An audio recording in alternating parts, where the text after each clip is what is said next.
السلام علیکم سامعین، 10 رمضان المبارک ہے، 2 اپریل ہے۔ خبر کا عنوان ہے بہار شریف میں کرفیو لاگو، ایک علاقے میں انٹرنیٹ بند، RAF تعینات، تشدد کی آگ میں جھلس رہا ہے ساسارام۔ بہار شریف میں اسکول مدرسے بند، خبر تفصیل سے سنیے۔ ضلع نالندہ کے بہار شریف میں ہوئے تشدد کے بعد وہاں حالات گمبھیر بنے ہوئے ہیں۔ 2 گروپوں کے بیچ ہو رہے تشدد اور جھڑپ کے بعد نالندہ کے ضلع افسر ششانک شمکر نے کرفیو لاگو کرنے کا اعلان کیا ہے۔ یعنی نالندہ کا جو علاقہ بہار شریف ہے اس میں آج سے کرفیو لاگو ہے، جبکہ دفعہ 144 پہلے سے ہی نافذ ہے۔ پولیس لوگوں سے اپیل کر رہی ہے کہ وہ افواہوں پر دھیان نہ دیں۔ خبر تھوڑی اور تفصیل سے سنیے۔ رام نومی کے دوران بھڑکے تشدد کی آگ میں بہار ابھی تک جل رہا ہے۔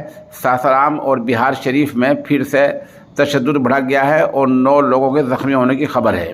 ان میں سے کچھ لوگوں کی حالت زیادہ نازک بتائی جا رہی ہے۔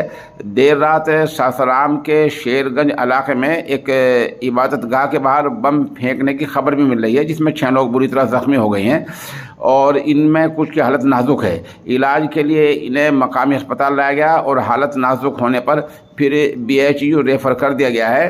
روہتاس میں انٹرنیٹ سیوا پوری طرح بند کر دی گئی ہے۔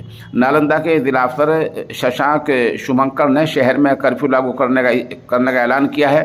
بہار شریف کے پہاڑ پور میں گزشتہ دیر شام تازہ تشدد کے دوران 12 راؤنڈ گولیاں چلی ہیں، جبکہ کاشی تکیا میں 6 راؤنڈ فائرنگ ہوئی ہے۔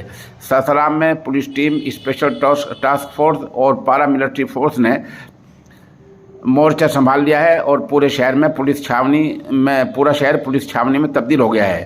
روہتاس میں محکمہ تعلیم نے سبھی سرکاری اسکول، مدرسوں اور کوچنگ سینٹروں کو 4 اپریل تک بند کرنے کا آدیش دیا ہے۔ بہار میں اور کیا ہوا ہے؟ تشدد کے معاملے میں اب تک 26 لوگوں کو گرفتار کیا گیا ہے۔ روہتاس میں سرکاری اسکول، مدرسے 4 اپریل تک بند رہیں گے۔ بہار شریف کا جو علاقہ ہے نالندہ کا، بہار شریف میں کرفیو لاگو کر دیا گیا ہے۔ ساسارام میں دفعہ 144 لاگو ہے۔ وزیر داخلہ امت شاہ کا ساسارام دورہ رد ہو گیا ہے اور نوادہ میں آج وہ طے وقت پر ریلی ہوگی۔ ایسا بہار کے حالات ہیں۔ آپ دعا بھی کریں کہ اللہ تعالیٰ وہاں حالات جلد از جلد بہتر ہو جائیں۔